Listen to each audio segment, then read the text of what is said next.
Google के साथ जियो का ग्लोबल गठजोड़। हिंदुस्तान में हिलने लगी चीन की जड़ें। दोस्तों, भारत और चीन के बीच चल रहे तनाव का सबसे ज्यादा नुकसान चीन को ही उठाना पड़ रहा है। चीन भले ही दुनिया में अपनी ताकत का ढिंढोरा पीट रहा हो, लेकिन भारत उसको सरहद पर तो चुनौती दे ही रहा है, साथ ही उसे आर्थिक तौर पर भी चोट पहुंचा रहा है। अभी हाल ही में भारत ने चीन के 59 ऐप्स को बैन किया था, जिसमें टिकटॉक और यूसी ब्राउजर शामिल थे। इन दोनों ऐप्स के दुनिया में सबसे ज्यादा यूजर्स भारत में ही थे। हालांकि ये अकेला झटका नहीं था। इससे पहले भारत ने चीनी कंपनियों को दिए गए अपने सभी सरकारी ठेके वापस ले लिए थे। वहीं 5G के लिए भारत हुआवे कंपनी को पहले ही झटका दे चुका है, लेकिन भारत की सबसे बड़ी कंपनी यानी रिलायंस जियो ने चीन के ताबूत में वो आखिरी कील भी ठोकने की तैयारी कर ली है, जिसके लिए रिलायंस जियो ने गूगल के साथ गठजोड़ कर लिया है। ये दोनों मिलकर चीन को ऐसी आर्थिक चोट देने की तैयारी में लगे हैं जिससे चीन तिलमिला गया है। दरअसल भारत के मोबाइल मार्केट पर कब्जा जमा कर बैठी चीनी कंपनियों के लिए खतरे की घंटी बज चुकी है, क्योंकि इस बाजार में चीन की धाक को कम करने के लिए अब जियो स्मार्टफोन के मार्केट में उतरने वाला है। रिलायंस के हेड मुकेश अंबानी ने 43वीं एजीएम की बैठक में इस बात का ऐलान कर दिया है, और इस ऐलान के बाद से ही चीन परेशान नजर आ रहा है। जियो गूगल की डील से सदमे में चीनी कंपनियां। दोस्तों, वैसे तो चीन कई बार भारत की सीमाओं में घुसकर अपना अधिकार जमाता रहा है, लेकिन इस बार उसने ऐसा करके एक बहुत बड़ी गलती कर दी है। दरअसल चीन हमेशा सोचता था कि वो घुसपैठ करेगा और भारत पहले की तरह कुछ नहीं कर पाएगा, लेकिन दोस्तों चीन ये भूल गया था कि आज का हिंदुस्तान पुराने भारत से काफी अलग है, और अब चीन अपनी हर गलती का खामियाजा भुगत रहा है। पहले उसके ऐप बैन करके जोरदार झटका दिया गया, और अब चीनी कंपनियों को भारतीय बाजार से उखाड़ फेंकने के लिए रिलायंस जियो ने बड़ा कदम उठा लिया है। दरअसल रिलायंस जियो की 43वीं एजीएम में रिलायंस के चेयरपर्सन मुकेश अंबानी ने कई ऐलान किए। इसमें सबसे बड़ी और महत्वपूर्ण घोषणा रिलायंस जियो और गूगल की भागीदारी की रही है। दरअसल गूगल रिलायंस जियो में 33,000 करोड़ रुपए का इन्वेस्टमेंट करेगा। इसके बाद जियो और गूगल दोनों मिलकर एंड्रॉयड बेस्ड एक किफायती फोन बाजार में लॉन्च करेंगे, जो इंडियन मार्केट में मौजूद चीनी फोन से बेहतर और सस्ता होगा। इस खबर के बाद से ही चीनी कंपनियों के तोते उड़ गए हैं।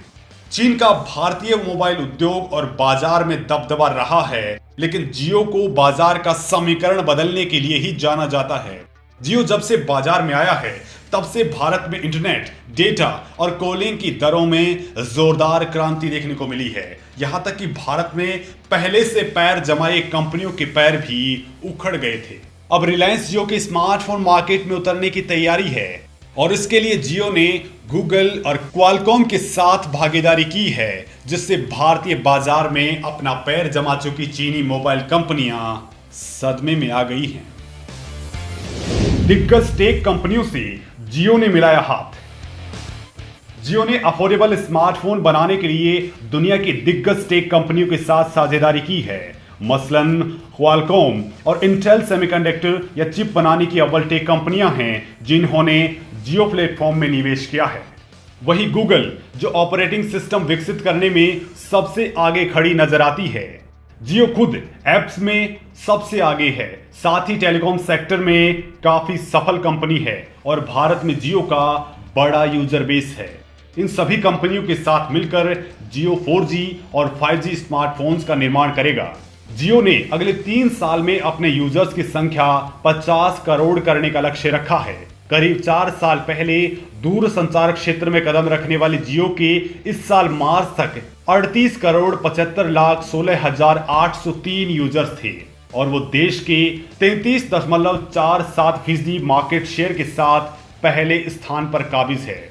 दरअसल जियो की नजर सस्ते स्मार्टफोन्स को लेकर 35 करोड़ 2G यूजर्स पर है, जिन्हें सस्ते स्मार्टफोन और इंटरनेट डेटा की मदद से जियो प्लेटफॉर्म से जोड़ने की कोशिश है। भारतीय मोबाइल मार्केट पर है चीन का कब्जा। रिसर्च फर्म काउंटर पॉइंट की रिपोर्ट के मुताबिक साल 2020 की पहली तिमाही यानी जनवरी से मार्च के बीच भारतीय स्मार्टफोन मार्केट में चीनी कंपनियों की हिस्सेदारी 70% से ज्यादा है।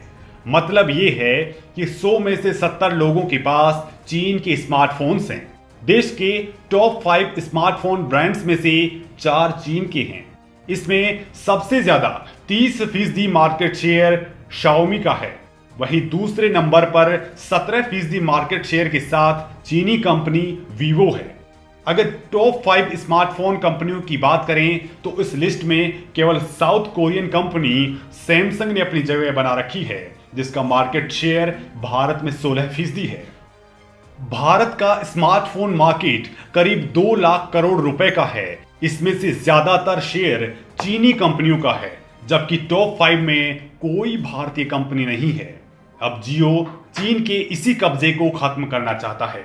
देश में वैसे भी चीन के खिलाफ माहौल बना हुआ है। लोग चीनी सामान का बहिष्कार कर रहे हैं और अगर ऐसे समय में जियो स्मार्टफोन बाजार में सस्ते और बेहतर मोबाइल फोन उतार देता है तो इसका सबसे ज्यादा नुकसान चीनी कंपनियों को ही होगा। जियो के ऐलान के बाद से ही चीनी कंपनियों की धड़कन बढ़ी हुई है। दरअसल जियो के बाजार में उतरते ही बाजार के समीकरण बदल सकते हैं। बाजार में नई क्रांति के जियो के इतिहास से सभी परिचित हैं, लिहाजा अब स्मार्टफोन मार्केट में जियो के गूगल के साथ उतरने से बाजार में बड़े उथल पुथल की उम्मीद की जा रही है।